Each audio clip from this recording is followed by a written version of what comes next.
hole! Coming right up!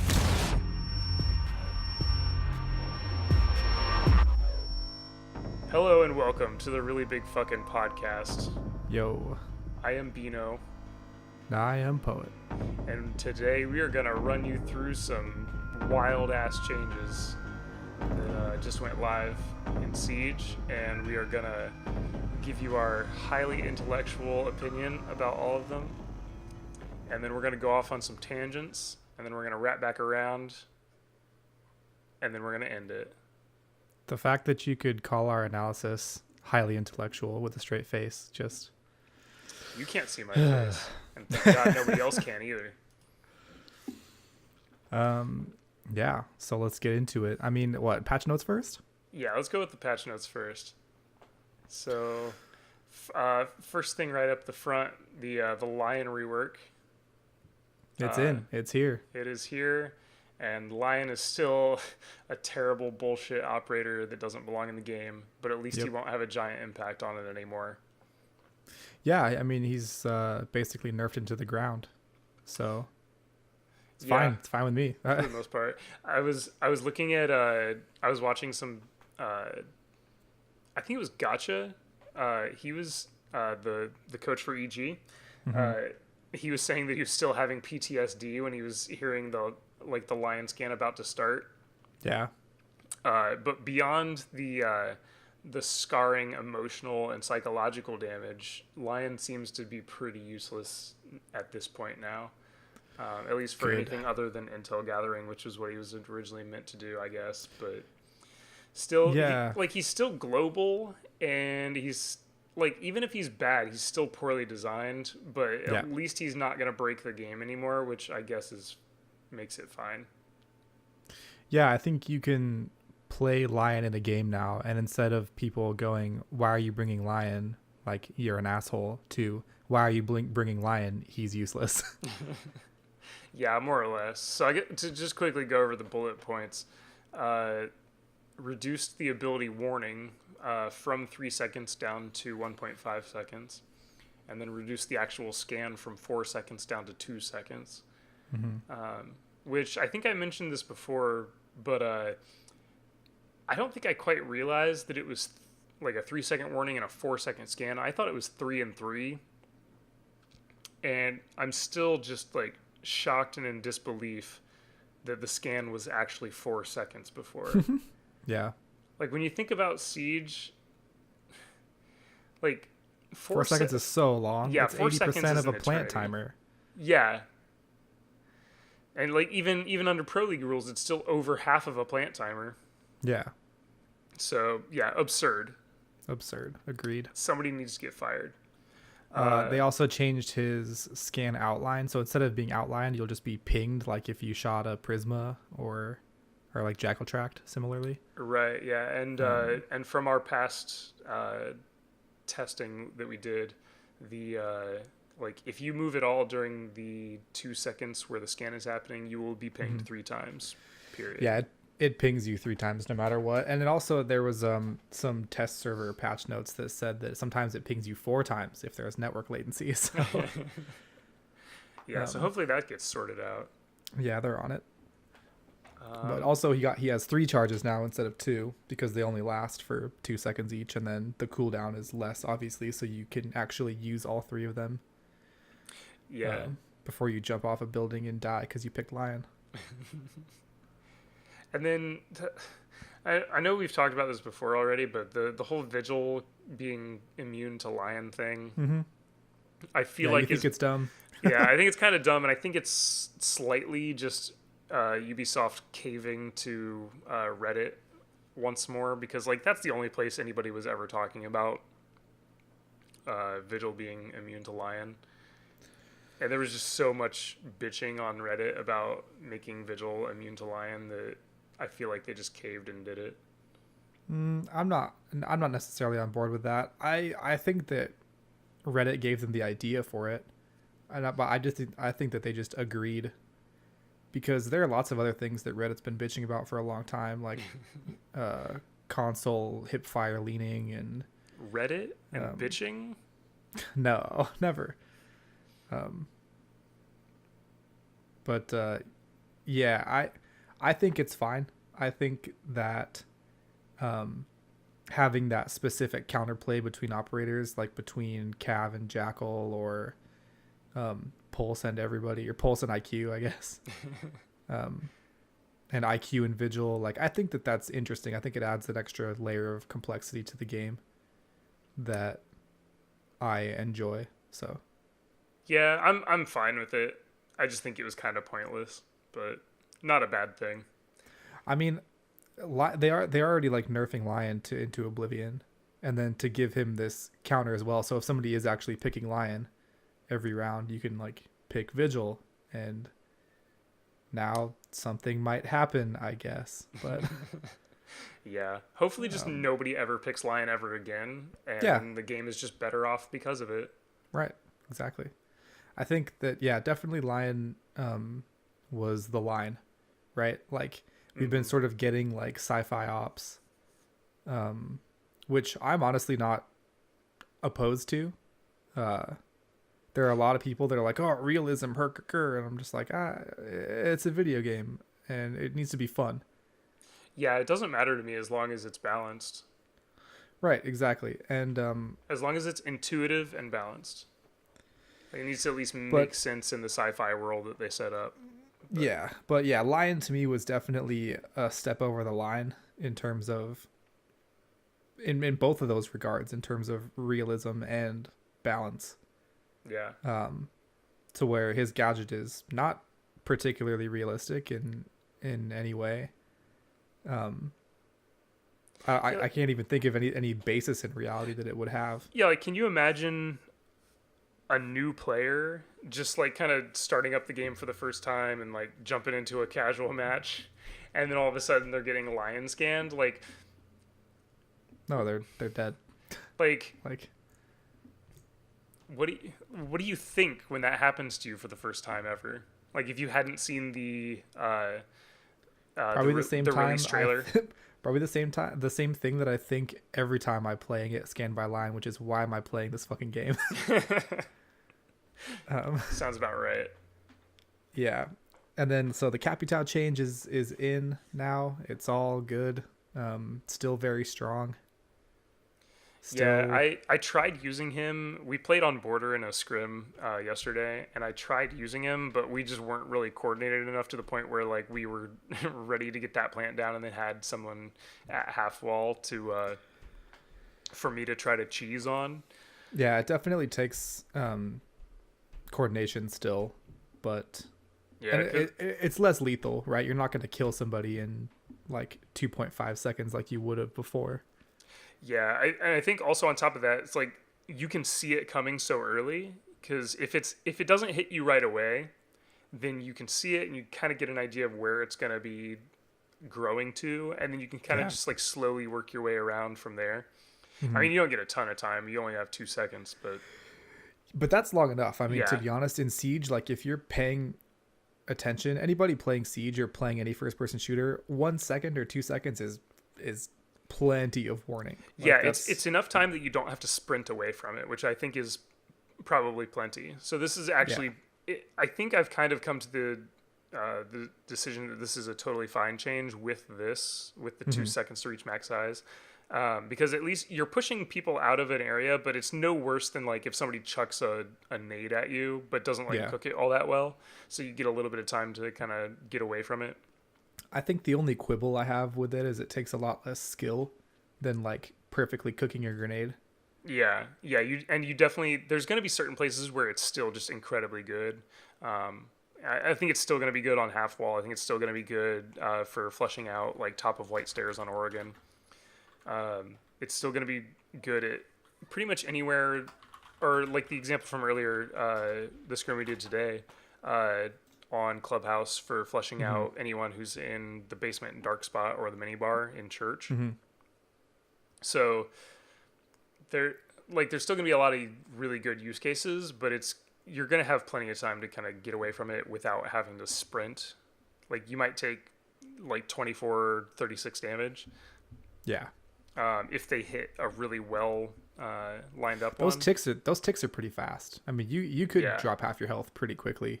if you're like trying to challenge. Yeah, but, as long as you move pretty quickly, you'll be out of the range of like the next biggest one or the next biggest one after that. Like you'll Right. be able to get away from it and still kind of like be able to just kind of strafe while ADSing and like looking toward the angle that you think somebody's might be watching you from.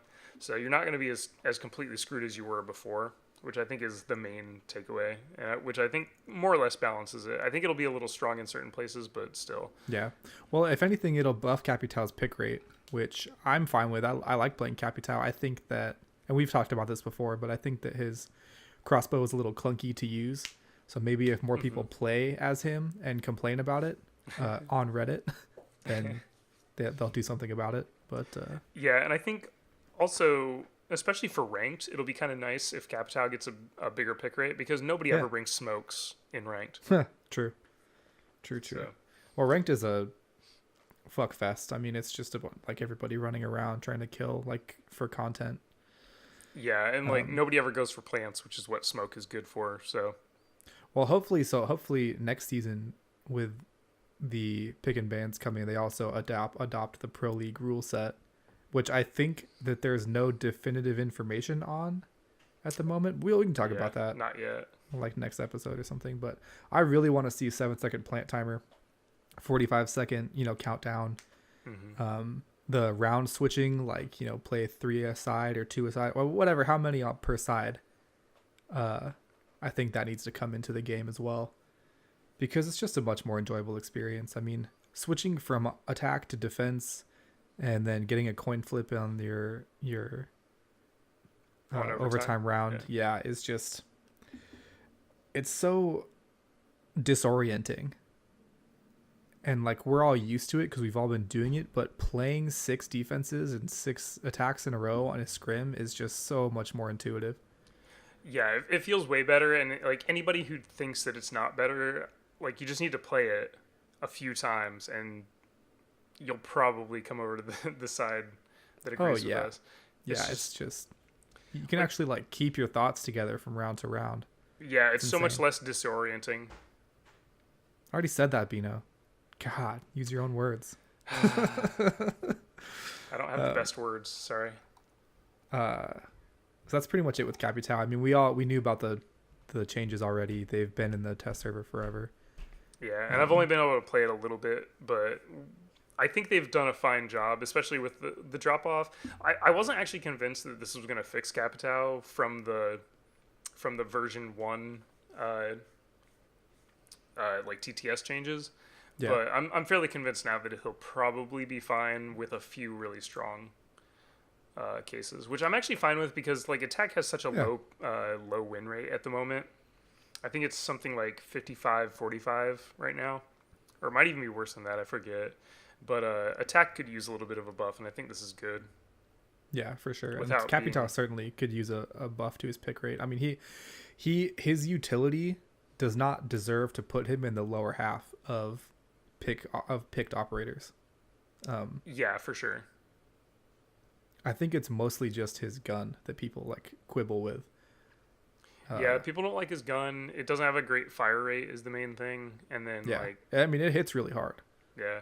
And people just don't really, like I said, nobody uses smokes in Pro League, which is half the reason he's so good. Like he has smokes that can't be interrupted by ADSs, which is just crazy good. And then the flame was kind of like secondary, but now I think the flame will be like just as powerful as the smokes are. Yeah, for sure. So yeah, good change all around, I think.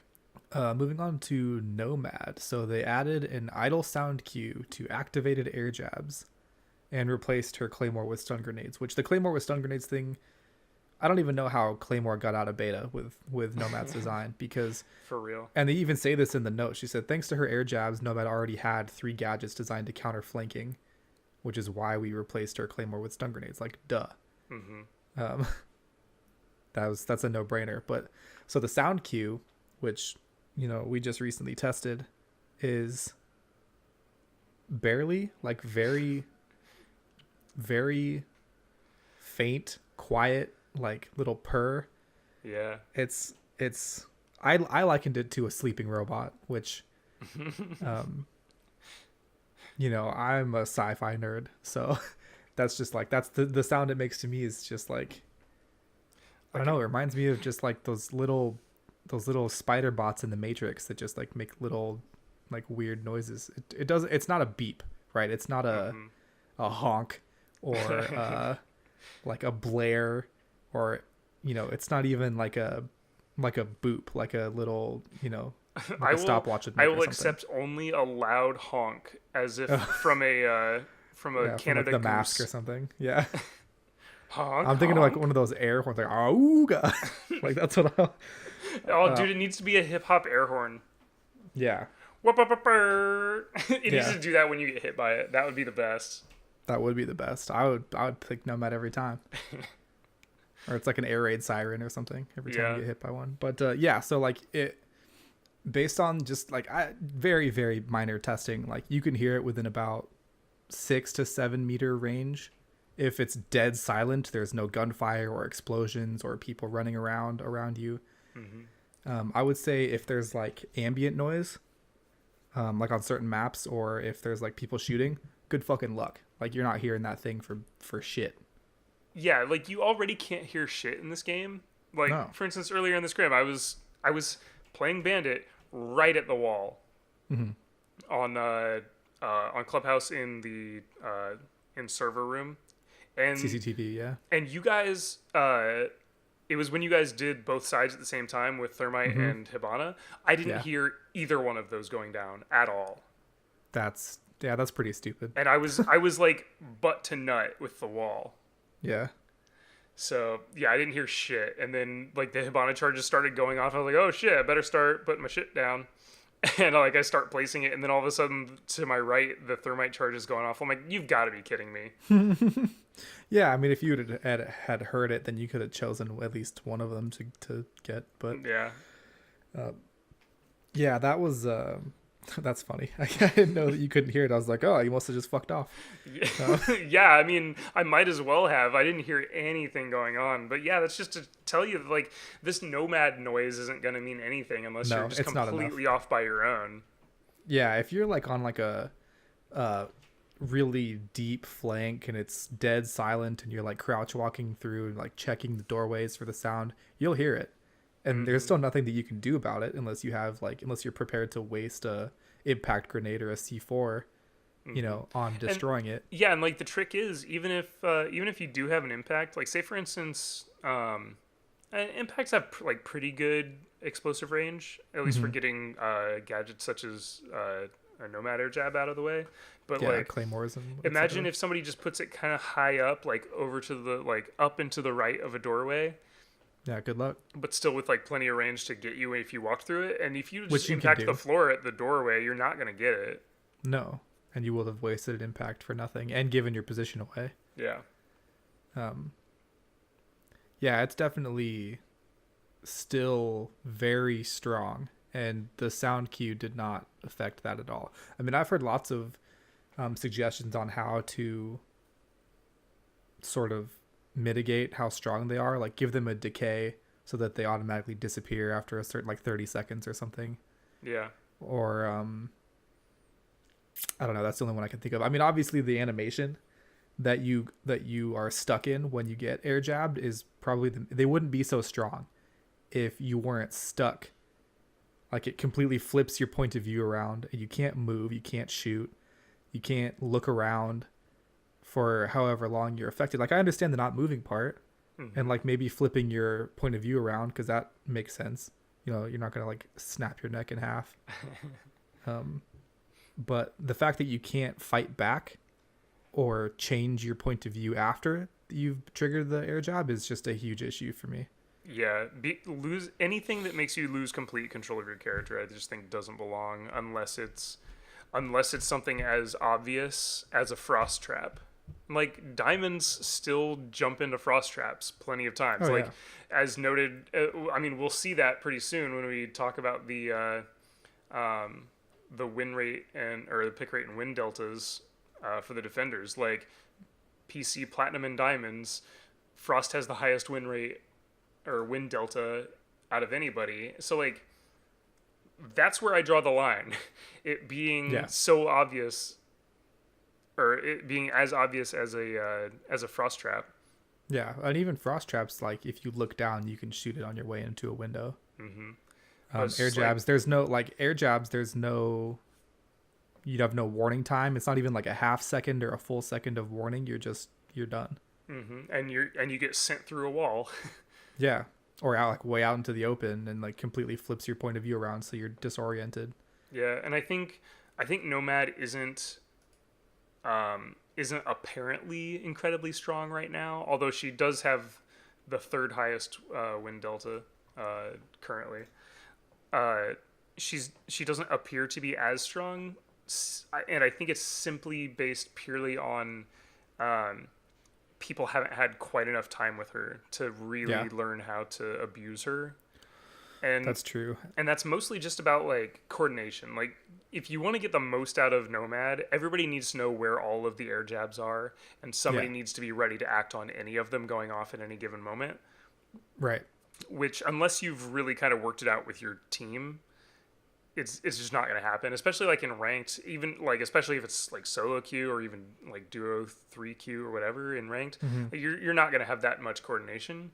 But in Pro League, she's going to be a huge problem. She already is. I mean, she's oh yeah, what is she on? She's a really common ban. She's an auto ban for a lot of teams, and like I know the Latin American region, for instance, the games that I watch from them, Nomad Rex, like she's really strong in that region.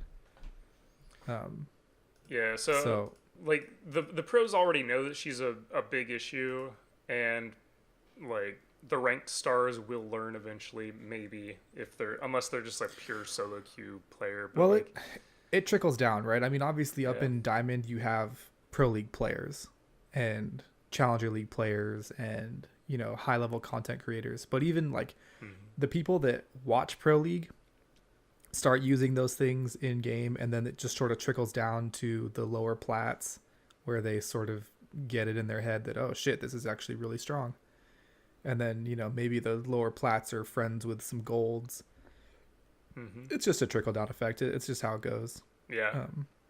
It sort of percolates through the ranks like Plinko. There's definitely going to be, well, that's the thing. There's definitely going to be a point where she kind of gets diminishing returns, but I think it's going to be so low. Like, if you want to get to an elo where Nomad is no longer useful, you've got to go all the way down to like bronze or something, because even that I still think that she's pretty useful. I mean, if you like, if she's you're so brain dead even as a use. solo queuer, yeah, exactly.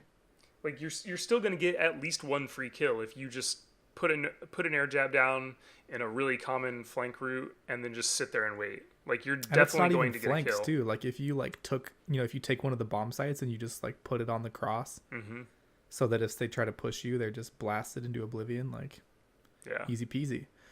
That's really that's Nomad. They added an idle sound cue. It's not enough. I personally think that her entire the whole mechanic needs changing. Yes, but we'll see about that. Ying has her cooking mechanic inverted, so instead of the longer you cook the Ying candelas, the longer it takes to blow up and flash everybody. It's the opposite now. So the longer you cook it, the sooner it will blow up and flash everybody, being in, as soon as it hits the floor, basically. Yeah. If you fully cook it, which is how it always should have been. I mean, that's how she should have been on release. It's intuitive. That's how all of the other grenades work. Yeah. In the game. So. Yeah, it makes if the first if the shortest fuse wasn't so powerful, if having it go off instantaneously wasn't so powerful, the way it is, or the way it used to be, would be pretty intuitive, because you think about one of the ways you get the most mileage out of fuse, for example, is putting one down and then kind of going over somewhere else and getting into position and waiting for it to go, and then setting it off and then going in. Yeah, using it to flush people out of position. Yeah, and then shooting them. It's a cool idea that Ying would be able to do that too. If you just cook it for a while and then put it down, and then you can go do your runaround thing. And like I think that's what they had in mind when they made Ying. They were like, oh yeah, if you want to, you can hold it down longer and then put it on the floor or whatever, and then like run But down you can and still do whatever. yeah, And you can still do that. yeah, and you can but still do that. But I think that's what they thought was going to be like your reward for cooking it longer, maybe back when they first made her. But then everybody was just like, no, you just chuck them all in and then you sprint in. yeah. No, it's much less complicated than that, Ubisoft. So yeah, I think having seen Ying play out the way that she did, this is a much more healthy way for her to be in the game, because now you can't just chuck them all in and then just rush in. Right. Now you just chuck them all in and then wait 2 seconds and then rush in. Right. Which I think this change will actually start to remind defenders that they can actually shoot the Candelas. Yeah. Because now the majority of Candelas coming at you are going to be They're just going to be uncooked. rolling around. Yeah, they're going to be rolling, and you've got like a lot of time to just shoot at them if you want to. So I think there might be a chance that people are going to start to learn how to just like counter it by shooting it, which nobody ever did before because there wasn't ever enough time. Yeah. So that actually happened to me once. I was playing on Hereford base and a Ying chucked a Candela, like a half cooked Candela, into the tractor window. So it was like rolling around at my feet, and it went off. Yeah. Like it went off, and like one flash went out, but I shot it, and then the Ying hopped in the window and I killed her, and she was pissed. Like typed in the chat like, you know, wow, bullshit, you weren't blind, something. And I was just like, I shot it, dude. Like, don't cook it next time. Yeah. Yeah, it's going to happen a lot more now. I actually didn't realize that you could still shoot it after it started flashing, although that makes complete sense. Mm-hmm. Yeah, because it still exists, you know, when it's putting out all 5 of its little... Is it 5 or 6? I never know. Yeah, I don't know either. I think it's 5. I just assume it's like 1,200. Yeah. Yeah, all I know is that I'm fucked. Exactly. But yeah, so that's pretty much it for Ying. Yeah, I mean, it's more intuitive. It's not even like a buff or a nerf, or I would say like it's a very, very slight nerf. You just have to, like, because like you said, you can't huck them all into a site and then just hop in and kill everybody. Yeah, which I think that that time commitment to getting one that goes off early is definitely going to make a difference. I would actually lean toward it being a little bit more than a slight nerf, but not like a huge nerf. Maybe. To me, it's more of just like a quality of life thing. So now it's consistent with how you think a grenade will work. Yeah. And then, so that's Ying. Kaid, they reduced the total ammunition of his shotgun from 61 to 51 by removing a clip or a magazine. It's a magazine. The amount of slugs. No, it's a slug shotgun. So. But still a magazine. They took away one of his bandoliers. Does he have bandoliers? No, it's not a single. Yeah, you're right. It's a magazine. Don't you know anything about guns? No. Just what I've learned from playing first-person shooters for 20 years. Yeah, which I think... So, removing a mag from that, I don't think is... I don't know what really they were completely trying to achieve with that. I know that they said they wanted to make you choose more between like using it as a gun and using it to like reform the site, but I really don't think it makes that big a difference. If you're not terrible, you can make a vault hole in like 7 shots maximum. So I don't think it's going to change a whole lot. No, yeah, you can definitely do both, and you still can do both. I think that part of it was to make the AUG a more appealing option, which they also increased the damage from 27 to 33, which is a welcome change. Yeah, a pretty good buff. Yeah, 27 is low. Yeah. It's so low. Especially with that fire rate. Yeah. So, definitely more viable to pick over the shotgun. I think probably they were just trying to cut down on, like, the spamming from the shotgun. Like you can make a rotate, and you can also just like pre-fire an angle. Yeah, it actually feels it's kind of a nerf like to the shotgun. It's sort of similar to the nerf that they did to Twitch's drone, where it's like you weren't like you're probably nobody was ever supposed to be using 20 shocks with it, so yeah, it's like you weren't going to run out before, and you're probably not going to run out now. But and some people might. and some people might. And then this is just like focusing you on actually, if you're going to use the shotgun to make holes, you got to actually like think about it now. Whereas before you didn't have to. Well, yeah, because you might only have 40 shots left after you're done. Yeah. So that's fine. Speaking of people that have too much ammo, so Maestro also caught a nerf, which is probably one of the bigger news items on this recent patch. Yeah, I would say. I mean, obviously the line and the Capital stuff is pretty big, but Maestro's Evil Eyes will now open halfway when they're shocked by shock drones or EMP'd from Thatcher. Yeah, So, which I think, like, which of those two counters do you think is going to be more impactful? Because I'm kind of the opinion Twitch. that Twitch is going to be a much bigger impact in ranked, and then like the EMPs being able to open it is going to have a lot bigger impact in Pro League. I would agree with your assessment 1,000% because nobody plays Twitch in Pro League except for in Latin America. Yeah. So, yeah, but in ranked, yeah, absolutely Twitch more than Thatcher. People like Thatcher's pretty important in ranked, but Twitch is like a must pick. Like Twitch gets picked every round, basically. Yeah. I mean, even she's a must pick in the minds of ranked players. Right, exactly.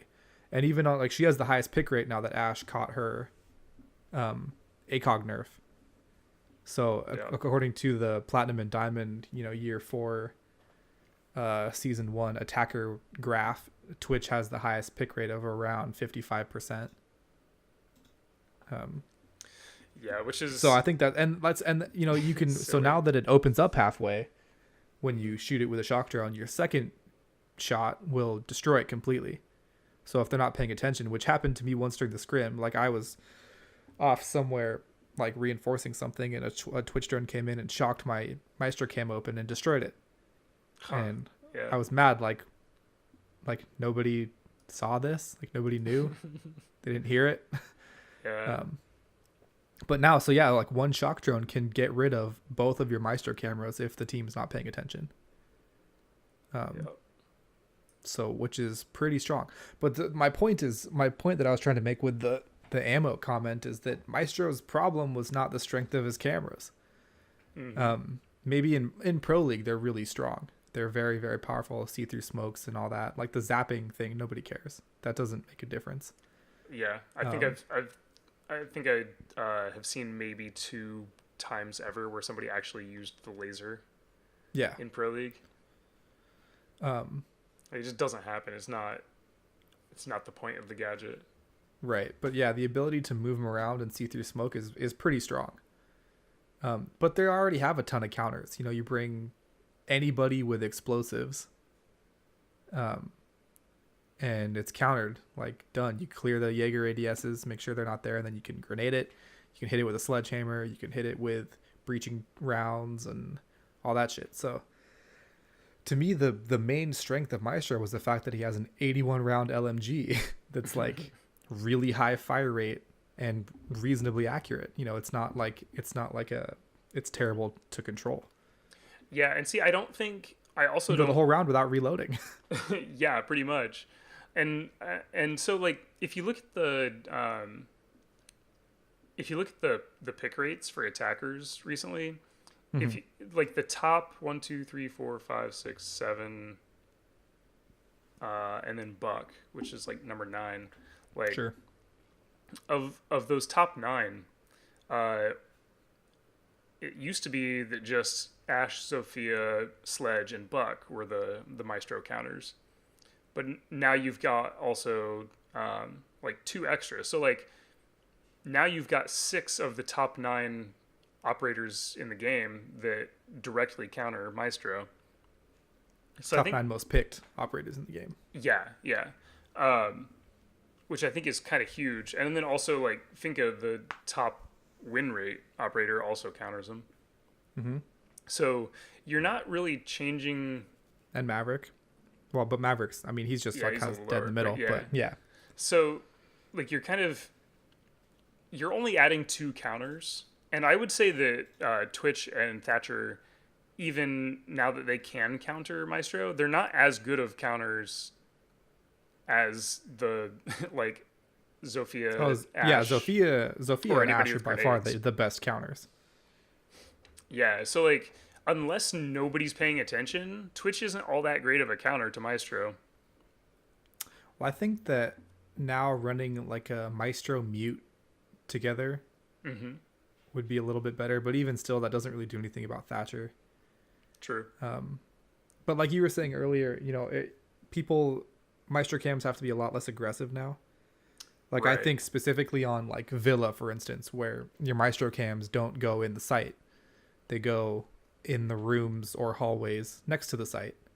But Yeah, now, like that cam on 90 in Villa that yeah, people put there, or the one in Study yeah, where they put yeah. them So kind when I of a play little bit Maestro on offsite. Villa, yeah, I put them in study. Well, when you're defending AVG, I put them in study in 90 or somewhere in the hallway, not necessarily always 90.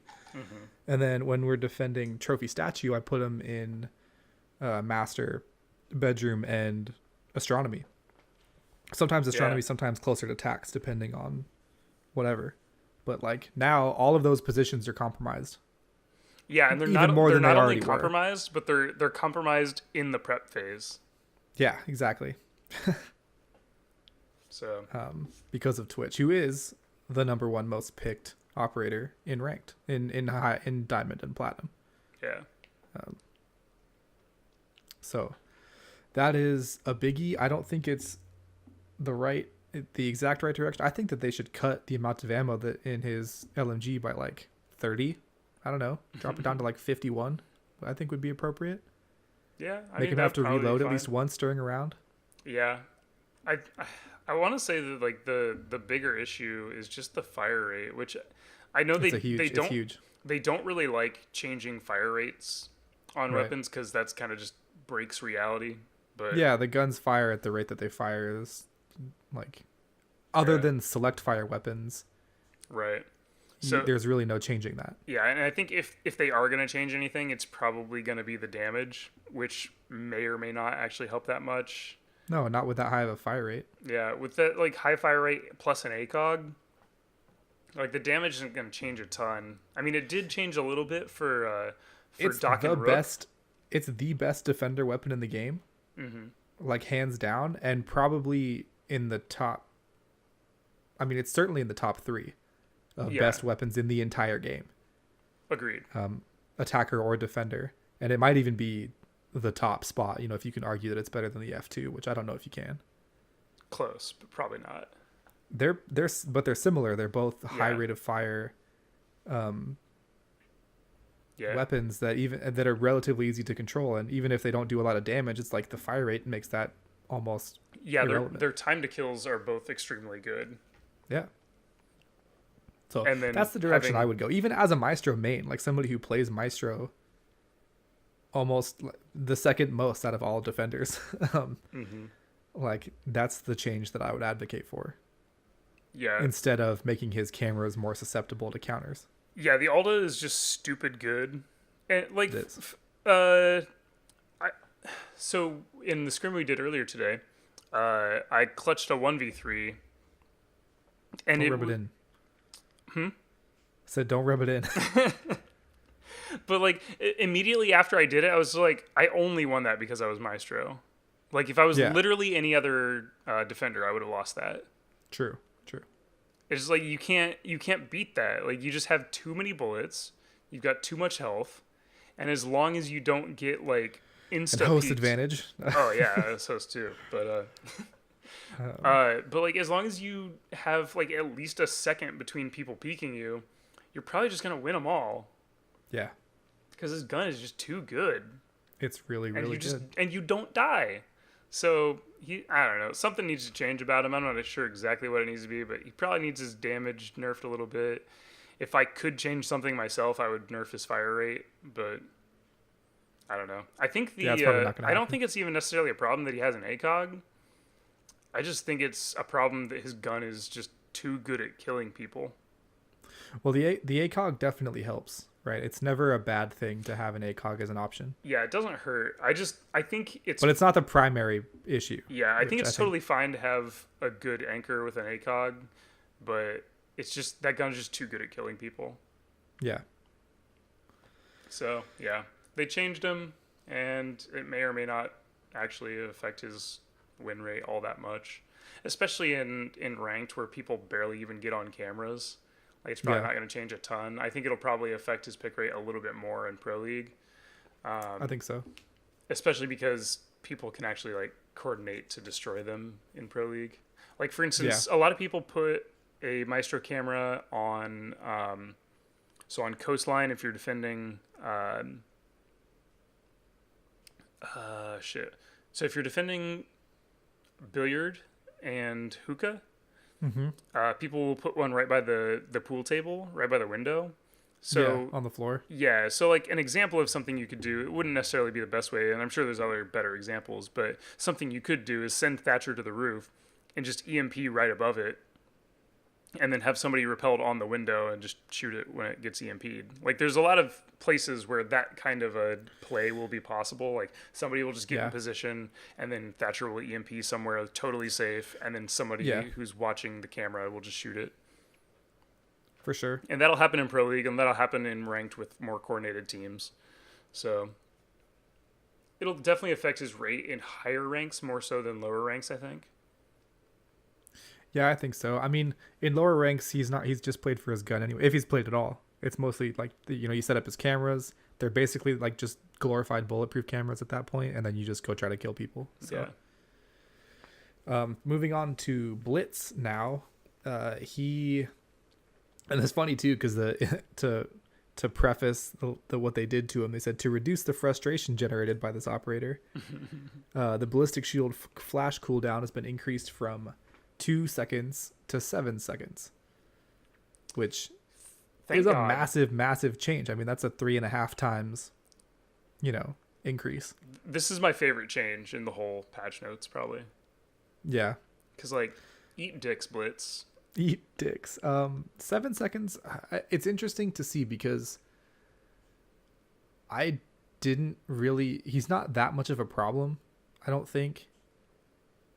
He can be, but he's usually not. In general, he's not a huge problem. The problem is that when he is good, he's just like oppressively good. He's oppressively. Yeah, you're right. Exactly. So yeah, this is a fine change. I mean, I'm of the opinion you could just take him out of the game and it wouldn't affect me negatively in any way. Same. So, same with Lion, but yeah, with Blitz, like, this doesn't affect me.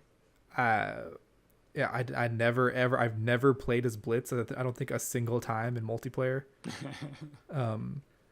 I actually was playing T-Hunts earlier today, and I just didn't pick a character, and it gave me Blitz.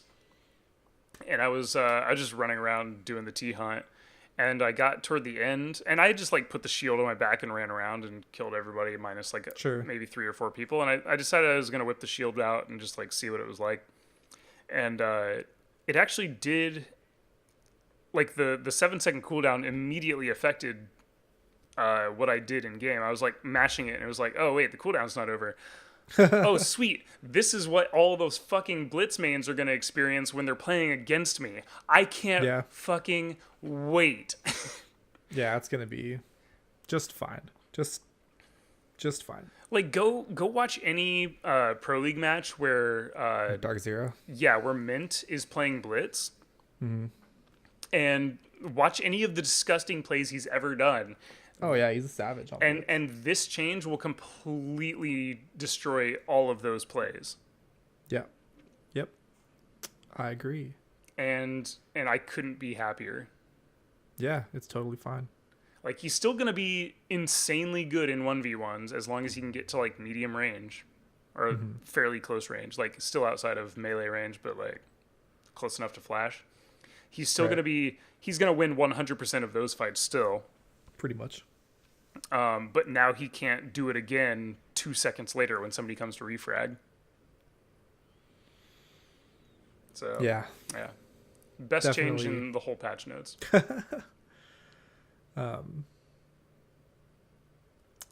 So Echo. So also, IQ can now detect Echo when using his PDA, whereas before she couldn't.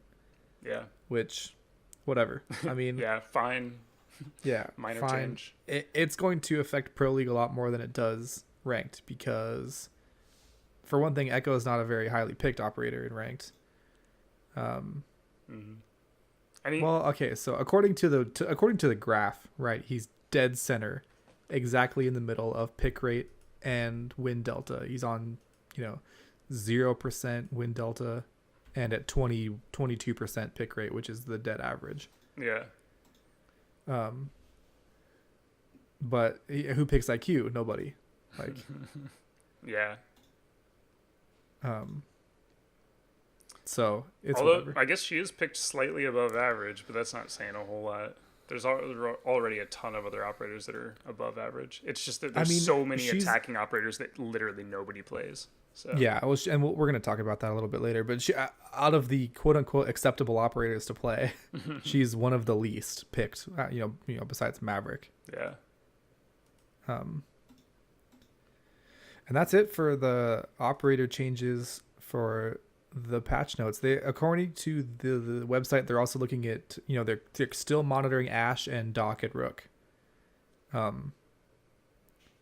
So Ashe apparently had her pick rate drop 20% by removing her ACOG, even though her win percentage is actually improved. Now, whether that's from just a smaller sample size, who was it? It was, I think, Get Flanked, or maybe it was Prodigio Pete.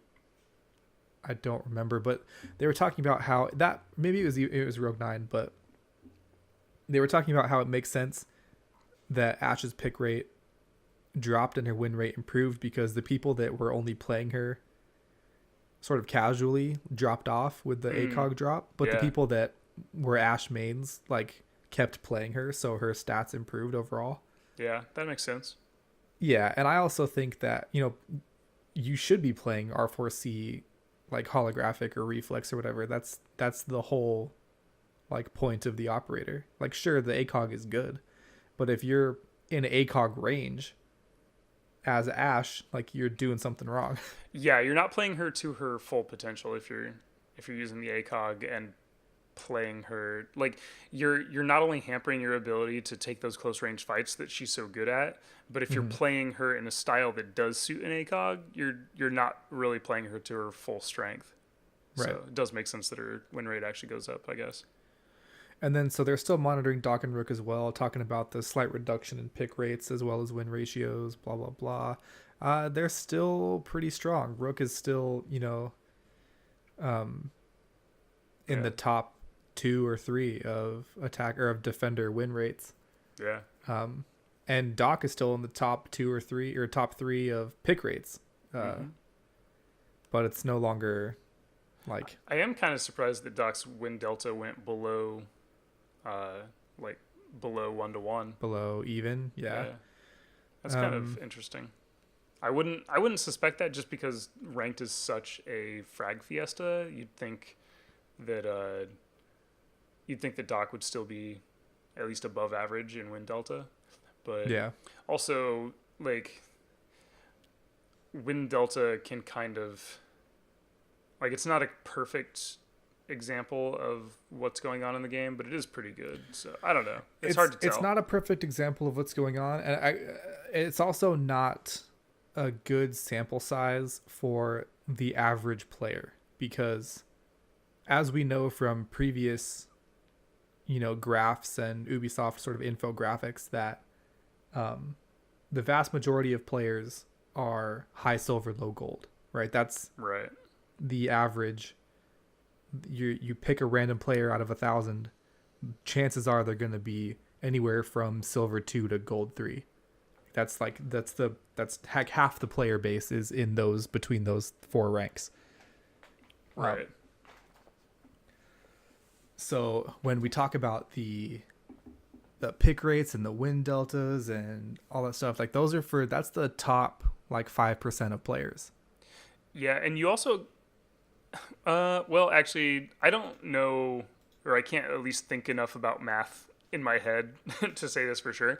But So Smoking too much weed, Bino. probably, but If there even is such a thing. no such thing.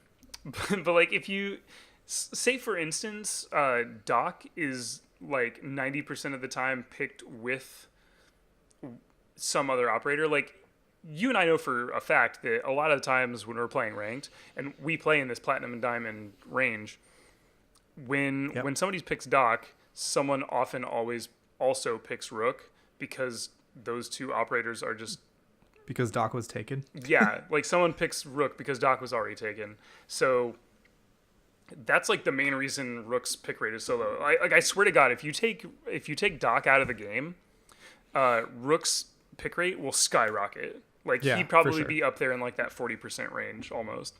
Yeah, I would agree with that. So, like if I also because there are think these that- other like popular operators such as like Legion and Valkyrie, where Doc is also being picked with them, like obviously we don't know this for a fact, but I would really love to see the stats on what's the win delta when both Doc and Rook are picked, or when both Doc and Valkyrie are picked, because the win delta is probably going to be somewhere between those two win deltas, Yeah. which means that like effectively Doc's win delta could be higher.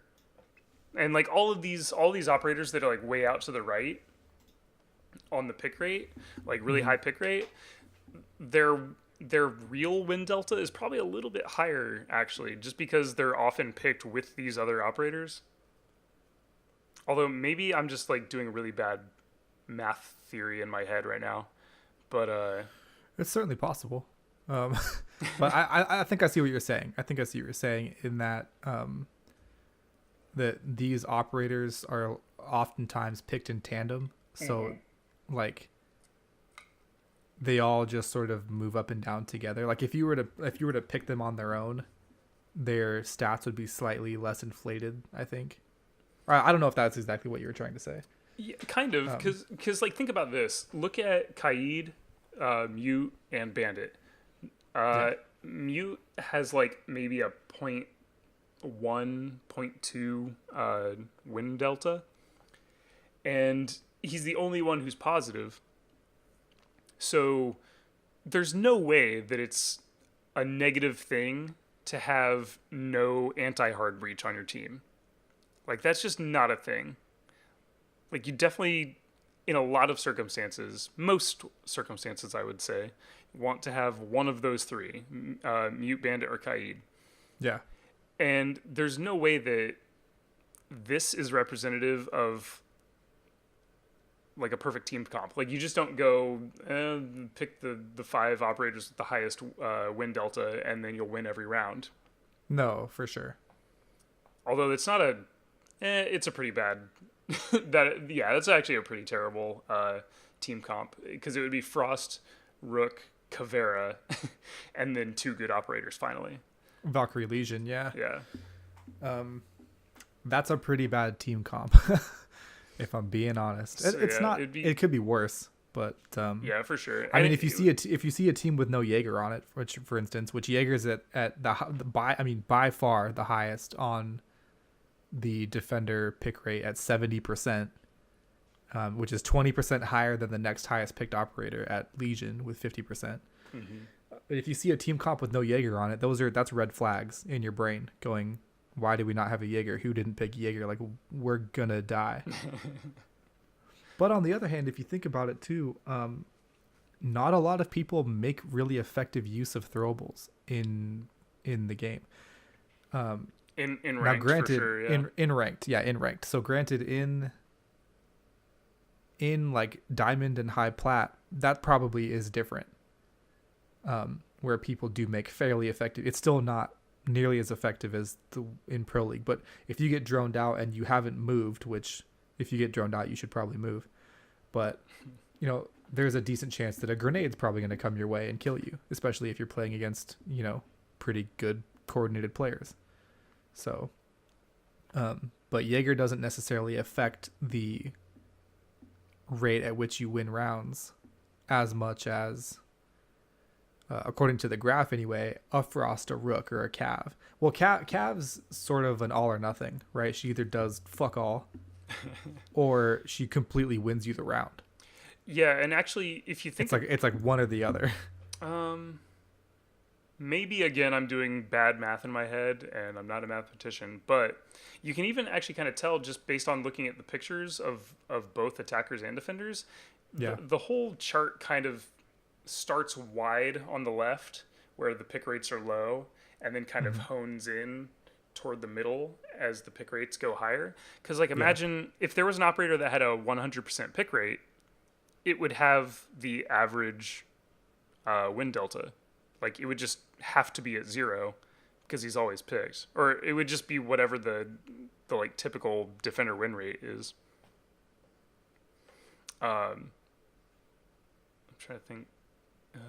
Yeah, because it would be whatever the pick rate is minus nothing because he's never not picked.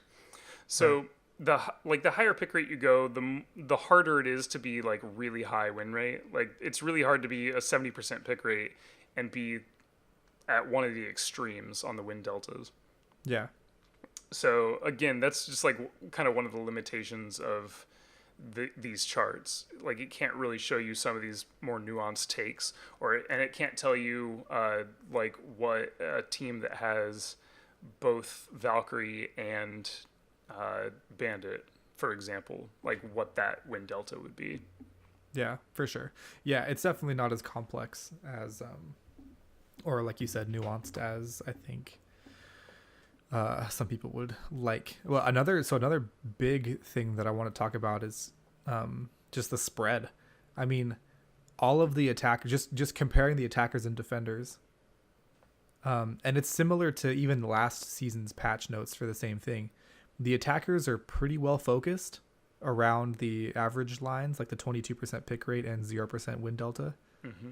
They're all pretty clumped up, but the defenders are all over the place. I mean, you got massive differences from Frost all the way up at near 3% win delta, but picked, 9%, all the way to Clash, who's so negative on the win delta side that she's off the chart. Yeah. And then you have, everywhere from a near 0% pick rate with Clash and Tachanka and Capcan. Which poor Capcan, he doesn't deserve that. But and then you have a 70% pick rate all the way with like they're just spread. It looks like somebody like took all the operator icons and just threw them at a wall, and then they all just splattered out, sort of whatever. Like there's no consensus. There's no like these are the good operators, these are the bad operators, these are the ones that are you have sort of the circle of balance.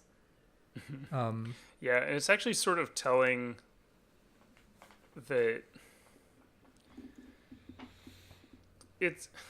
all of these defenders, or at least there's a higher percentage of defenders that are actually viable compared to the attackers, I think. Never mind, I'm full of shit. But like, you've got all these operators that are just incredibly good sitting around like the below average pick rate. Like Maestro is below average pick rate. Echo is slightly below average pick rate. Mute. Yep. Pulse. Yeah. And then Alibi is very good. I'm actually kind of surprised that Caveira is such a low pick rate. I'm not at Platinum and Diamond. I'm not at all. I don't know. Even Platinums and Diamonds are kind of bots a lot of the time, and just think Caveira is super good. But there are a lot of better operators that are less cheesy and have better guns. So that actually makes more sense. Yeah.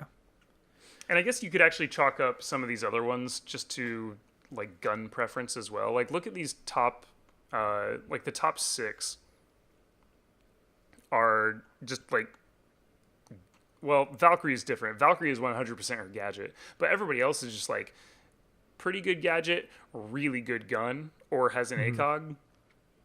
Like R4C, the 416C on Jaeger, super good gun. Yeah, the T5 on Legion, super good gun, and he has a really good gadget. Yeah, he has one of the best gadgets in the game. And then Doc, like people are just picking him for the ACOG and the health. And then Bandit, one of the best guns in the game. Yep. And like it's all these lower operators down here are just like meh guns or like like I think Capcan is low just because he's a trap operator and people don't like running around to set up all their traps, even though he does have a really good gun. Like he actually I think that the deserves to fact have a that higher his pick gun rate. is a really good gun, I think that's sort of an unknown. I don't think that's as common knowledge as Yeah. it should be. Like the 9x19 is pretty good. Yeah. It's very good. And yeah, he's a 2-2, and his traps may not, like at the really, pretty high levels, his traps may not necessarily get you the most returns, but even if it gets you like one kill, or at least drops people down to like 60 or 40 or 50 health, so that they can get shot by something later. It's sort of like Rook, right? There's no stat that you can look at to say if a teammate, if a player was damaged by a cap cannon, that's how you killed him. Or Right. like with Rook, if you were saved by the armor plates, like there's no way to quantify that really. Yeah, and I would wager to guess it's a lot higher than people think. And if you put it in terms of like, say for instance, somebody runs into a Capcan trap and then one of your teammates gets the kill, and it was more or less because that damage was dealt. Yeah. That is a free kill essentially that you didn't really have to work all that hard for. And then compare that to like Pulse. You've got to be below them, like looking at them with your heartbeat sensor, and then get the C4 out and chuck it and hope that they haven't moved a whole lot. Like, that's a lot of extra work.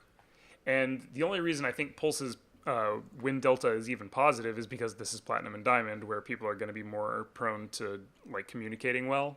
So you can get a lot of good information using a Pulse.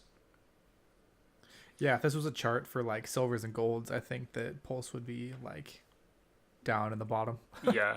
And like, but even I think Capcan would be up actually even higher. And honestly, even if this was a chart of Platinum and Diamond on console, it would be like Pulse's win delta would be way lower, just because on console people almost never communicate unless they're in a pre-made squad.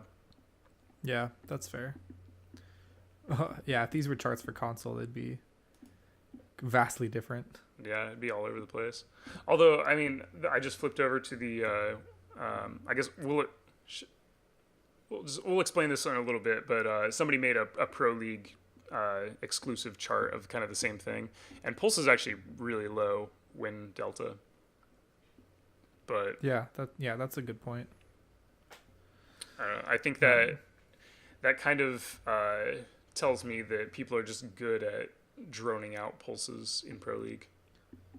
Yeah, it's a nice thought. Like it's a good idea, it's a good plan, but if you don't commit enough to defending the pulse, then he's basically just a free kill in Pro League. Like it's a drone, 2-3 people push, and then he's dead. Yeah, you got to play it right.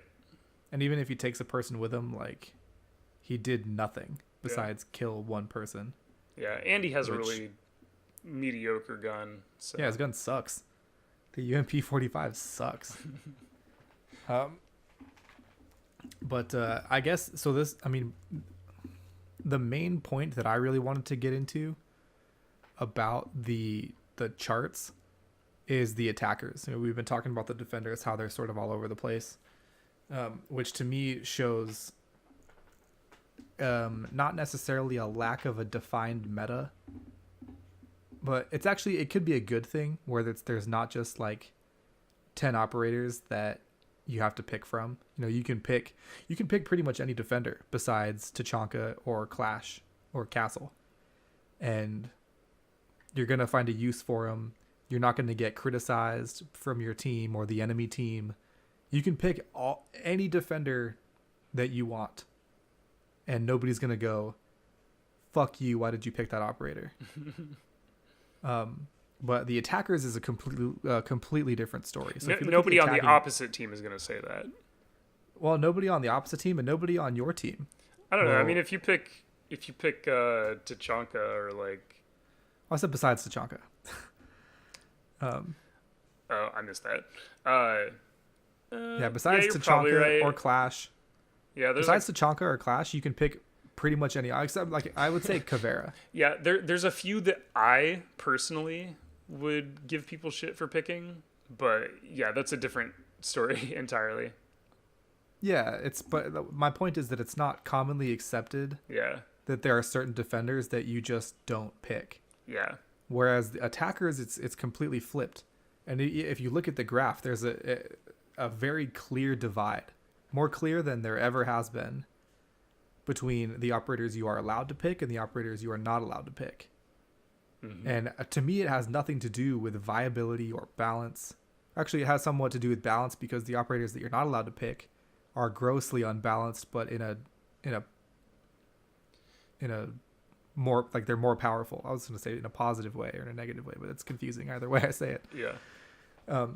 So the attacker chart is much more condensed, right? It's not as spread out all over the place, which to me is a mark of balance, right? There's not like certain operators that are super high win deltas and super low win deltas, and even the pick rates are condensed a bit more. But so on the right side, you have Twitch, Ash, Hibana, Zofia, Thermite, Sledge, Thatcher, Buck, Nomad, IQ, Jackal, and Maverick.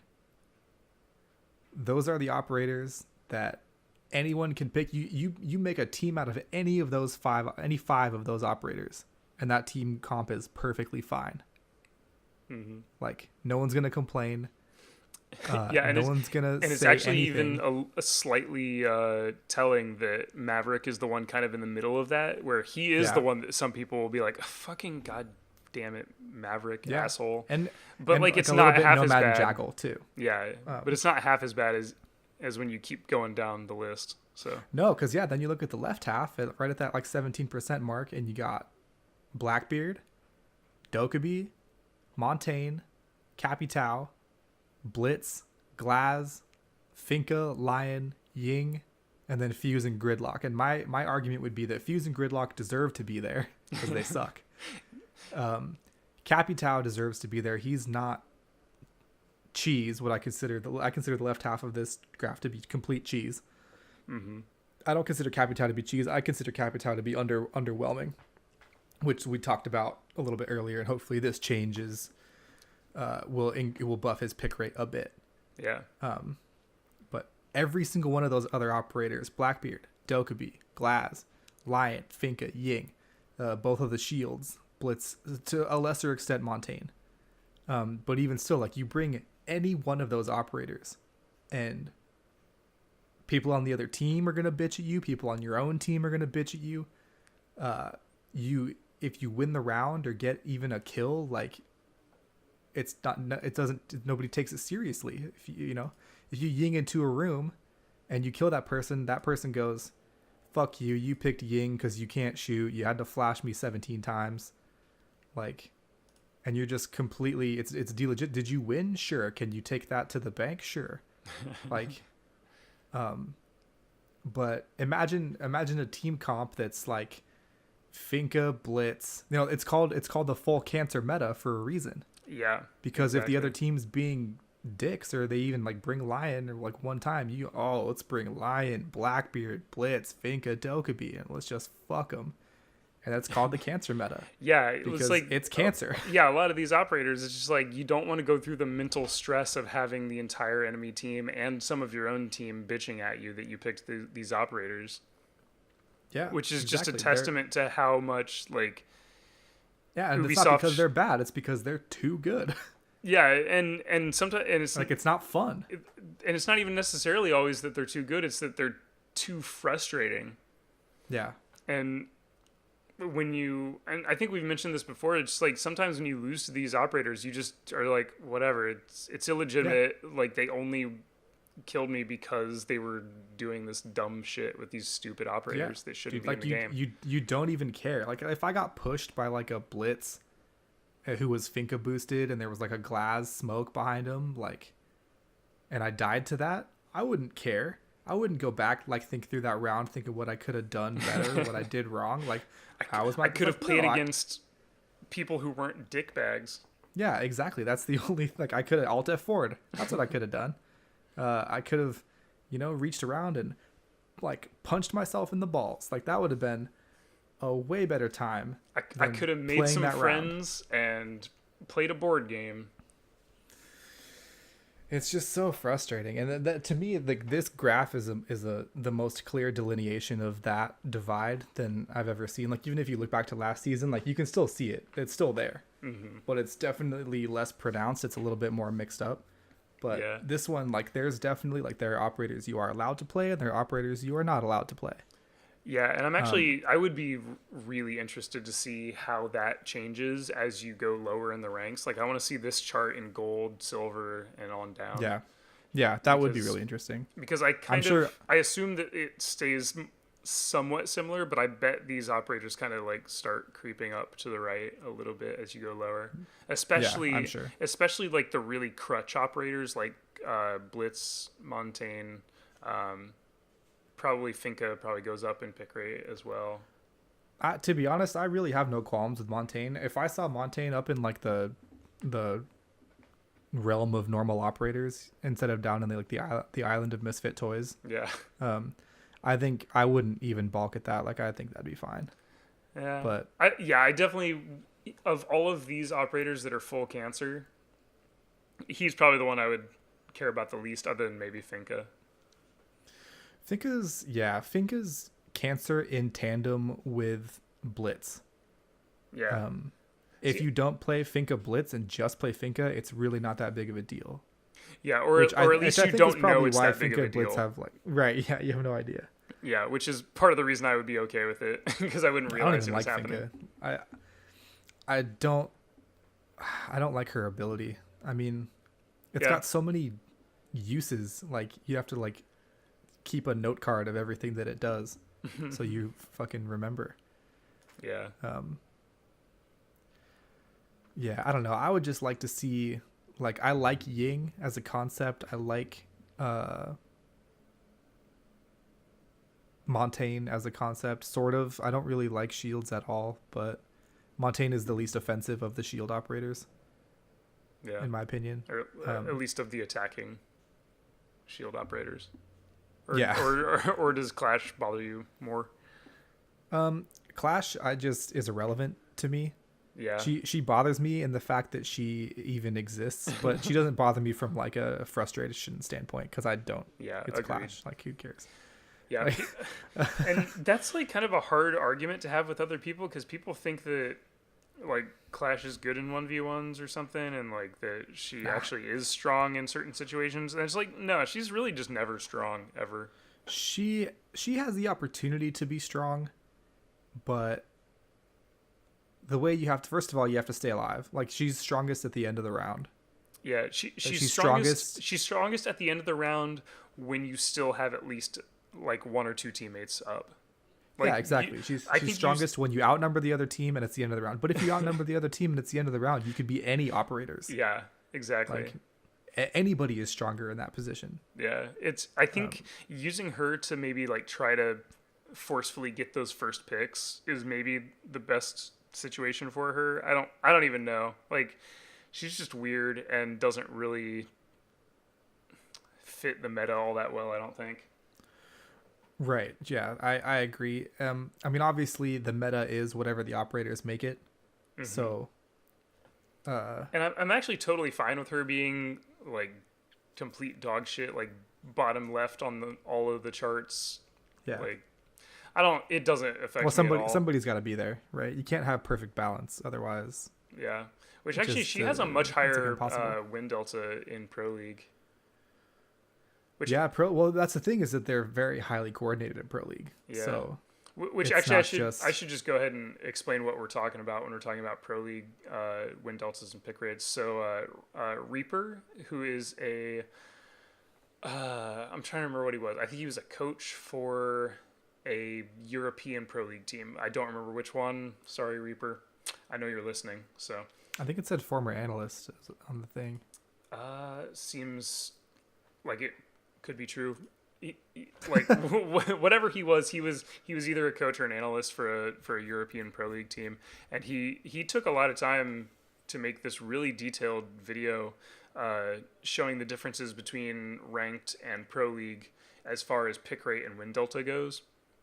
Yeah. And Yeah, we should probably link to that in the oh yeah, I'll definitely put a link to this video in the show notes. doobly-doo. Yeah. But And his win delta calculations are a slight bit different from the way that Ubisoft puts out theirs, but it's like as good as you could hope for with the limited data he had to work with, unless he wanted to spend like 700 hours pouring through all the Pro League matches ever. It takes so long. Yeah, for real. I did the stats for just like 5 games, the Go Fours that we played, and oh my god, did it take so long. Yeah, but I think it does a pretty good job of showing a good representation of what the Pro League win rates, pick rates, win delta looks like. And so, for instance, in Pro League, they kind of have the same top operators going on as well. Also, I'm not 100% sure how he factored in ban rates, but I'm sure that would change up a little bit of the he left him out. The far left side. Okay. So yeah, if he left him out, then you're gonna have all of the highly banned operators just kind of inherently kind of shifted more to the left. So operators like Echo are gonna be a lower pick rate. Maestro is actually still kind of a high pick rate, which is impressive. But like Clash. See, but I wonder if that makes me wonder if it's because there's 2 pick rate stats. There's their overall pick rate, which would include the times that they're banned, or there's their pick rate when they're not banned. Yeah, it doesn't include. So so we don't know exactly for sure his methods, but yeah. But for instance, Clash has a much higher win delta in Pro League than she does in Ranked.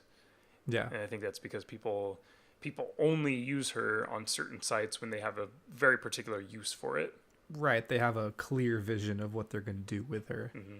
But she's still below average win delta, so she still hasn't even broken even. She's bad. There's really like even just pitching the idea to me I would just be like, no.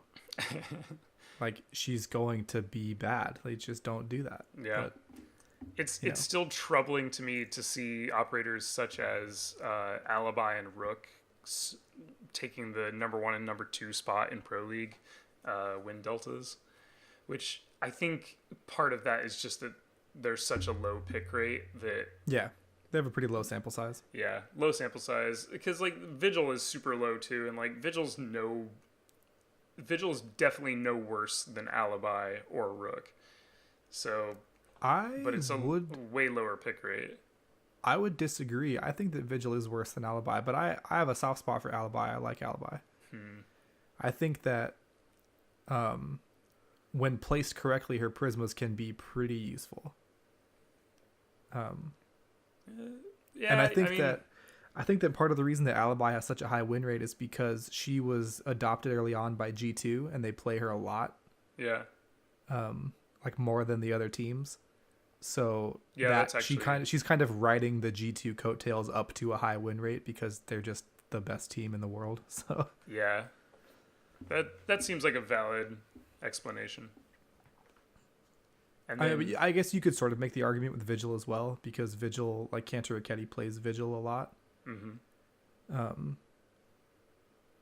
But I honestly just think that Alibi is more useful than Vigil. I could be wrong about Pro League because of how prevalent, how much they rely on droning. See, that's the main reason that it makes me wonder why Vigil's pick rate or win delta is so low. Just because you would think he would be more viable in that situation, but I think what it really comes down to is just there are other jobs that are more important than wasting a little bit of time by faking out drones. And those jobs are like Valkyrie getting a ton of intel, or Maestro getting a ton of intel and having the best gun. Mm-hmm. And Legion getting a ton of intel and doing damage and slowing and and then like I'd rather have a Legion 10 times out of 10 over a Vigil. If those were the two options, I would pretty much always pick Legion. But then like Mute is actually a bit of an outlier. He's really high in pick rate and win rate. Which is slightly surprising. He caught a surge when they changed his kit to have the SMG-11 and the shotgun. That put him right where he needed to be the entire game, like the entire life cycle of the game, because Mute's always been good. He's always been good. His gadget's been good, and also he gets a buff every time that, like Dokkaebi or Lion gets a nerf. Yeah, because he's the counter, which he's starting to take on almost that Jaeger-esque role where he's almost the only operator that defends against certain things. Right. So I think I'm really glad to see Mute finally getting his sort of comeuppance. But yeah, it took him, being able to use the shotgun SMG combo for that to happen. Yeah, which I think that him getting that more or less just kind of focused, or it made smoke less necessary, and I think smoke was already in some ways kind of falling out of favor. Well, actually, no, that's not what I mean by that. I think smoke's efficiency or smoke's usefulness was kind of falling a little bit, just because of how much attacker utility there was to just force your way through defenses and not have to worry about smoke grenades as much. Especially if there's more fragging going on, which there has definitely been. Well, at least it feels like there's been a shift to a more frag heavy meta. It definitely feels like the pace of the game has picked up. Yeah, a bit. And with a fast pace, smoke doesn't do smoke any favors. Yeah, you need to actually have people sit in the smoke, or you need to at least waste enough time that you can stop the push at the last minute with smoke. So I think having these other operators that do kind of similar things but waste a lot more time in the mid round and force people to force the attackers to play a little slower at the beginning of the round. Like Alibi? I'm just giving you shit. But yeah, especially Mute, especially Maestro, and getting info. Yeah, getting info off of Vault cams, Maestro cams, and Legion. I think those are all big things that kind of pushed Smoke. I don't know. Smoke is still by far the highest picked operator in defense. He's still good. Picked nearly every round in Pro League. He's still incredibly good, but I'm just I think his win delta would be much higher if it weren't for the meta being so fast right now. Yeah, I would agree with you.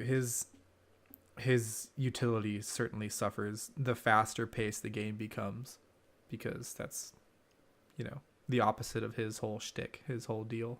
Yeah, and think back to when Montaigne was super common in Pro League. No thanks. Smoke was just a must pick back then, and he probably had a higher win rate because of it, because he would just smoke off the Montaignes. Think of old Clubhouse, the bar and stock defense. You just pick a smoke and just wait at the stock door for the Montaigne to come up. Yeah. And you just get a ton of free damage on the Montaigne. Well, it's similar to Oregon basement and bank basement. Smoke is still really powerful for those sites, because you're just wasting. The push is very predictable, and you're just trying to waste as much time as possible. Right. But yeah, I certainly agree with you that as the game has gone on, specifically on bank, the upstairs is more viable now. People have figured out how to defend it. There are certain strats for holding tellers more effectively, so the basement defense is just less important than it used to be, and the overall speed of the game has picked up, and I don't even know where that's from. I don't know if it's from the operators or just from the players, the average player base just sort of knowing what they're doing a bit more and not taking as much time, not dicking around as much. Yeah. And I think people pick heavy roamers like Doc. People pick him in order to counter that faster pace of the attackers. You play a really aggressive like Thick boy. like spawn peaking or spawn peak light, like where you play a dock in order to like take fights early on, like as early as possible in the round. And then you maybe soak up a little bit of damage, maybe you get a kill, maybe you put a little bit of damage on them, and then you just like heal up and you keep going. Like that's the new meta, instead of just like let the attackers push as much as they want, maybe like send a roamer, like maybe send Jaeger off to roam, which Jaeger was never a good roamer. Like he doesn't have impacts. He's fast, but that's about all you can say for him. Yeah. So now it's switched to just like the fat boys like Doc, or you'll have like Valkyrie doing the roaming instead. You call Valkyrie fat? And she's a little chunky. She's got some muscle. She's probably got some heft to her. Not quite thick. Nah, not thick, but beefed. But she's swole, I believe is the term. She's very swole. But yeah, like now the meta is no longer just like wait for the attackers to come in and then smoke them. There's really no turtle strats anymore. Like even on maps where previously, like again, like Bank Basement, like Oregon Basement, and or like another Clubhouse, or like Coastline. Another thing is that Coastline's a great map all around. Maverick has sort of switched up that as well. Like you can't let Maverick get to the exterior wall of the site. Yeah. Or else you're just fucked. So like you've got to pick more aggressive operators and go stop him from even getting to the site wall. Yeah, that's actually a really good point. So yeah, I think that's a major reason that operators such as Doc and actually Mute to a degree too, because that's probably a lot of what Mute can do as well. Like Mute can play on site just fine. He's got C4 to deny plant, but you can also play. I've seen a few rounds where people are playing Mute just with the MP5K, and they just go off and do the roam strats with Mute to kind of do that same thing. Just like stop the attackers from even getting close. Like just nipping that in the bud early, so that you don't have to deal with all the like yinging and Glaz smoking the site and then just pushing in for free. Like you have to not let the attackers do what they want to for free. And some of these operators are just built kind of around that. I think that sort of ties into the cheese meta, right? Because like if they're picking these really powerful operators like Blackbeard, Glaz, Ying,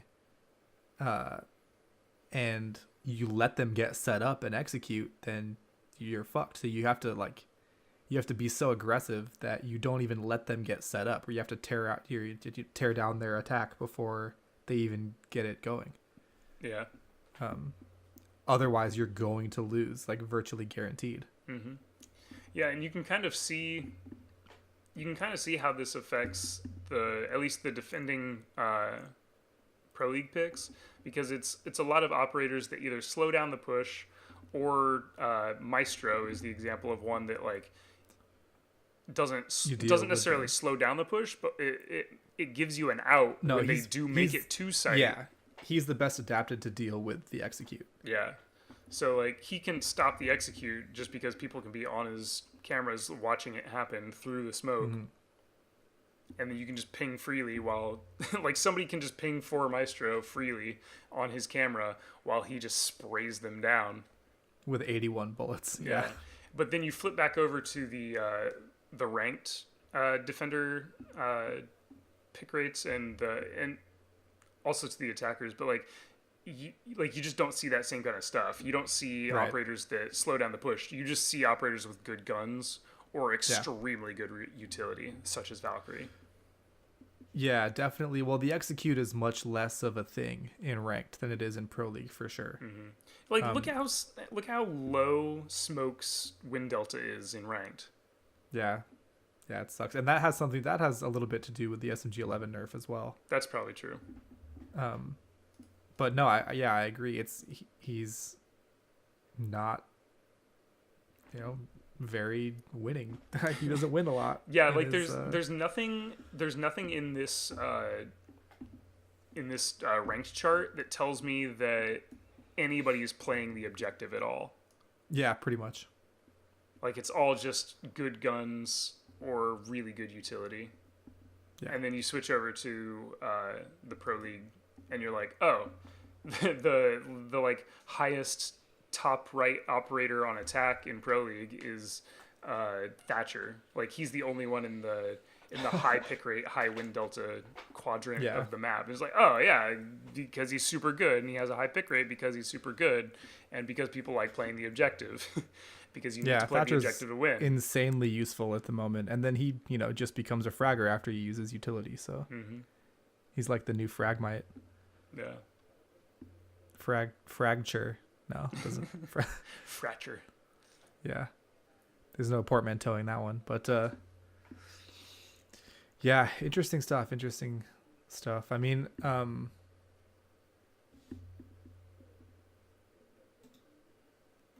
it's upsetting to me because out of all of the operators that you can play, you really can't. You can only play half of them. On attack. So it's a lot less dynamic, the team compositions and stuff you can have and what you need to expect.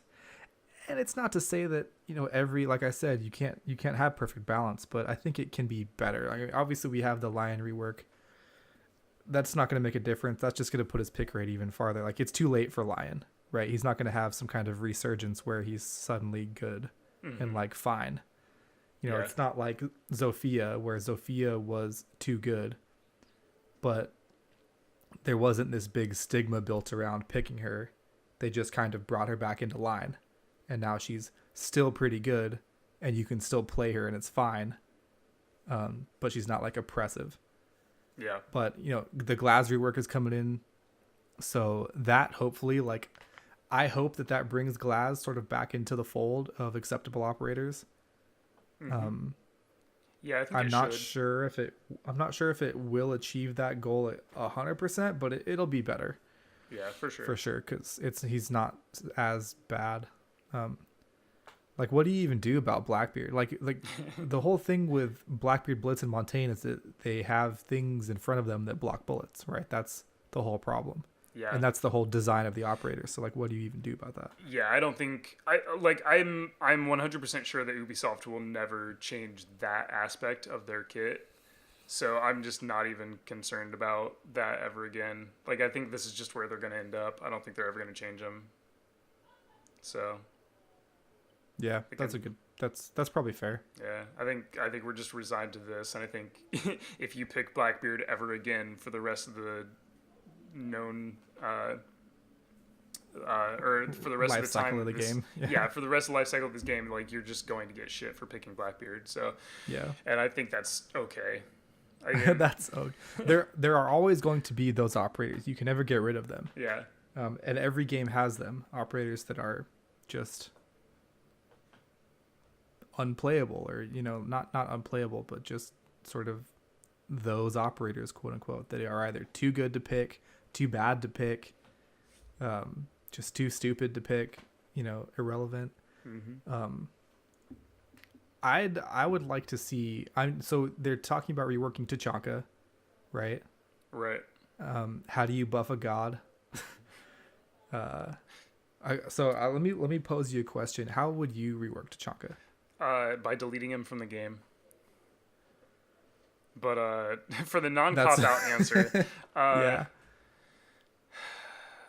Honestly, I don't know, and I kind of don't care. I would honestly be fine with him if he stayed this way forever. It doesn't bother me at all. As a person who grew up playing games that never had patches, there are some things that you just learn to accept are always going to be bad. For instance, in Super Smash Bros. Melee, Pichu is just the worst character, or at least one of the bottom 3 or 4 characters, and that's just never going to change, and that's okay, because it's okay to have a troll character that people pick just because they're good enough to win with them anyway. And I think that is completely fine. But if somebody is pointing a gun to my head and saying rework Tachanka and make him well liked and balanced, Well, you're in luck because that is exactly what I'm doing. Oh, do it. What do you got? No, I mean I'm pointing a gun to your head. Oh, fuck. I thought you were gonna. I thought you were gonna tell me the cheat sheet for how to make them good. No, fuck no, I don't know. Yeah, I really don't know either. I think you have to make him mobile. Number one. Yeah. Like I think that's just a given. You have to make him mobile. Like get rid of the turret idea entirely, and then I don't know. Make it something fun. Like get rid of the shield for sure. Whatever you do with it, he has to be mobile and there has to not be a shield involved. So I think you just have to completely rework him. Like you just give him some kind of special gun that is cool. I don't know. What if he had, instead of having one stationary turret, he had two or three auto turrets that he could place that, I don't know, maybe like they do like virtually no damage, and they were susceptible to basically everything. Yeah. But he could like remotely, maybe like they're proximity based, or maybe he could sort of. No, because I just made Maestro. Yeah, that's right. Turn Tachanka into Maestro. Yeah, I was gonna say like I think Maestro just is Tachanka. The whole concept of Tachanka is that he's old and he likes old style guns, and I just don't think there's really much of a way to work that into Siege because there's too much sci-fi shit already to the point where if you add something that is just a gun, like anything from like the 1970s on back, like if you put anything like that in the game, it's just going to be either not Tachanka or it's going to be useless. So I don't know. He gets an M1 Garen so that every time you reload, you hear that classic ping. I think that would do it. I actually watched a video of somebody emptying a clip of an M1 and it got to the ping part and I was just like, oh, the memories. Yeah. All the Medal of Honor that I used to play. There was an interesting idea floating around where you give him an LMG like similar to Maestro's, except he has a bipod. So if he goes prone, the bipod legs automatically kick out and he gets like super crazy accuracy, like laser beam, like very easy to control recoil. Yeah. That's interesting, I guess. Obviously no face shield, that'd be stupid, like Blackbeard on steroids, but I think that's an interesting way to do it. I also agree with you that there has to be just the shit tier characters in the game. My only issue is that there are lots of those. There are too many of those already. Like there's like a handful of characters that are shit tier that are just like Fuse. Just looking at the graphs alone, Clash and Castle and Tachanka are all basically like at the Clash is off the chart in terms of how bad she performs in the Wind Delta. Yeah. And Tachanka and Castle are at the bottom. And although flip over to the Pro League and take a look at Castle there though. He's positive. Yeah, that's true. That's where it's I would so exclude hard. Castle from that. I'm just saying that like I would exclude Castle from that determination. I like Castle. He's one of my favorite operators to play. Agreed. And I think that he needs some love. Yeah, I think he needs some love, but I don't think he needs nearly as much love as people think he does. No. He doesn't need like an extra barricade. Yeah. Or anything like that. He just needs some minor tweaks. Just give him the R4C. No. Perfect. Flawless. Ship it. He just some minor tweaks, some to make his barricades less frustrating to play with and slightly more frustrating to play against, because there's just too many. We've covered this in previous episodes, but there's too many counters. Way too many counters to castle barricades. Yeah. And the negative side of putting them in the wrong place, I think, is a little bit too high. But like Fuse, for instance, I think Fuse needs love. I like Fuse. When I first started playing the game, he was one of my favorite operators to play. He's still like my top 2 or 3 favorite operators, but I just never play him because he's bad. Yeah, he's terrible. But he's so much fun. Like the concept is great. He was more fun when I was low elo and could actually get kills with him. Well, and also, to be fair, back then he was like, his pucks were fucking completely random and ridiculous. Like you could kill somebody all the way across the map. the like spray pattern was random and they bounced like crazy, like flubber. Yeah. Um, but yeah, I would love to see Fuse. Like a Ying is obviously like Fuse 2.0, like the Fuse like how he should have been really. Yeah. I wouldn't even know what to do with Fuse.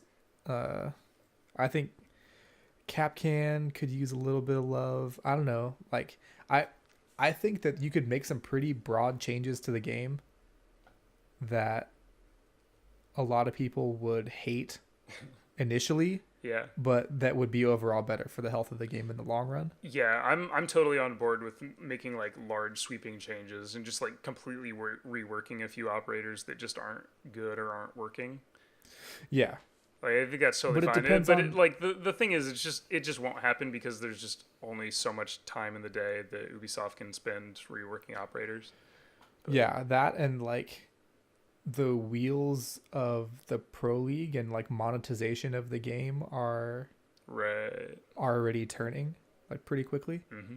So, you know, like let's say hypothetically in a year the game is unrecognizable from how it is now.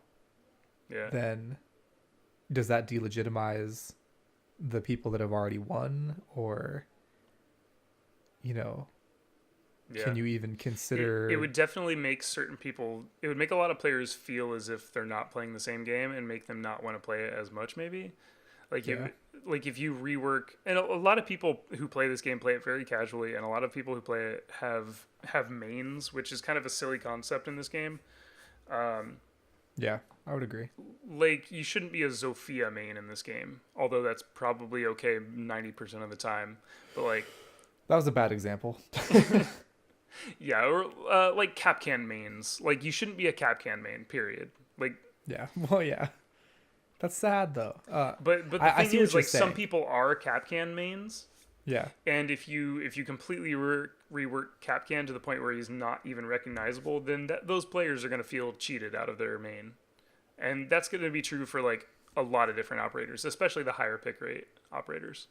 yeah, but to be fair though, the player base for this game is they're all such snowflakes, a lot of them, that like you even change one little tiny thing and they're already like, Yeah. you know, disenfranchised with their mains. Like, oh, I could never play Hibana again because you slightly increased her recoil patterns. Like, fuck off, dude. Like, Yeah, or like all the people who you can't said, make no changes whatsoever. Yeah, or like that's not viable. like Twitch. Remember when she got nerfed and people were like, "Oh my god, how could you possibly ever do this?" And it changed nothing, and she's the highest pick rate operator, and I'm she's never gonna play Twitch ever again. and she's like the fourth highest win delta and the highest pick rate. So like, fuck off. Like, you can make big changes, and like the way they changed her wasn't even big. Like, it wasn't. No. Period. And so you can make even bigger changes that are going to piss off even more people. But I think in the end, it probably would help the game. Like, I think if you completely rework Blackbeard, the game would be better off. Agreed. But And to be fair, I don't think that a lot of people would complain about that because Blackbeard is Blackbeard. yeah, I don't think there's a whole lot of Blackbeard mains out there anymore. Yeah. Like, I think if you were to, like, let's say they completely reworked, like, Ash, for instance, like, which there's no reason to. Mm-hmm. But that would, hypothetically, that would cause a greater outcry Yeah. than Blackbeard. Even though, like, Blackbeard, I think is...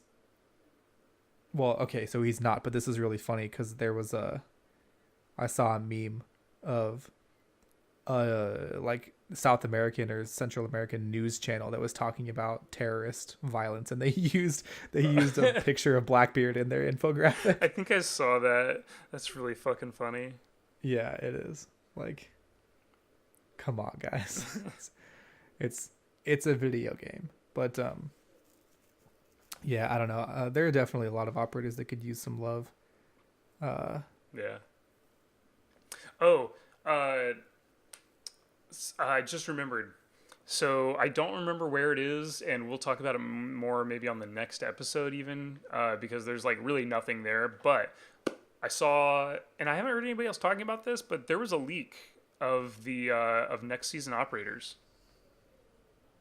Like the very most bare bones leak ever. Like, it was just, I think it was like what gender they are, and then like a very vague reference to possibly the attacker being able to go up through hatches.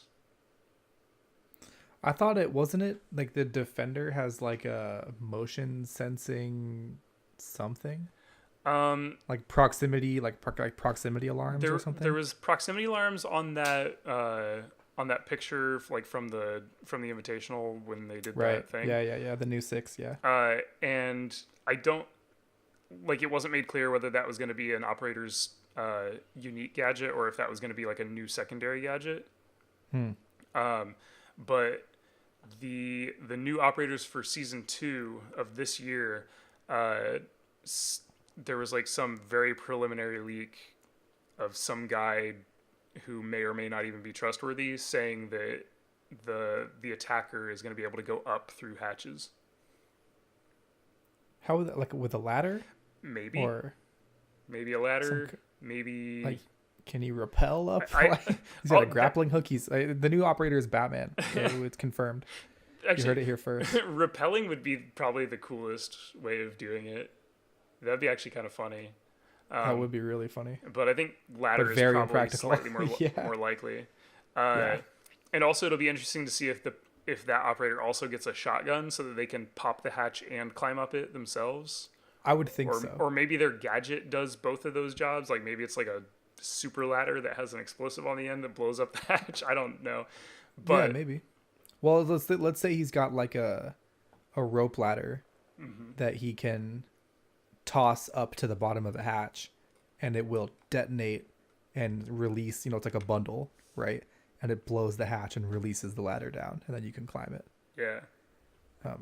That doesn't make a lot of sense, but it's just an idea. Yeah.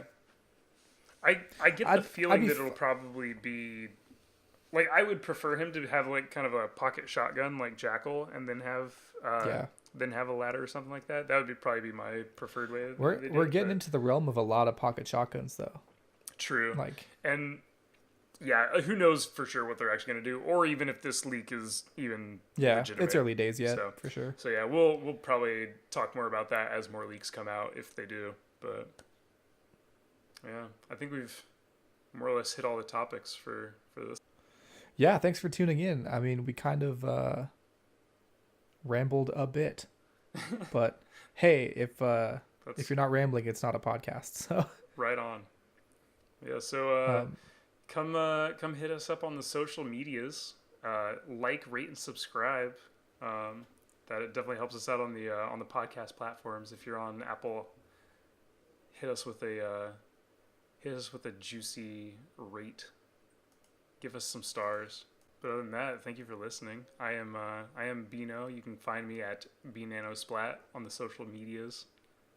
And I am Poet. I go by the old moniker Bleeding Revenge as well. So thanks again for tuning in, and we will see you all next time.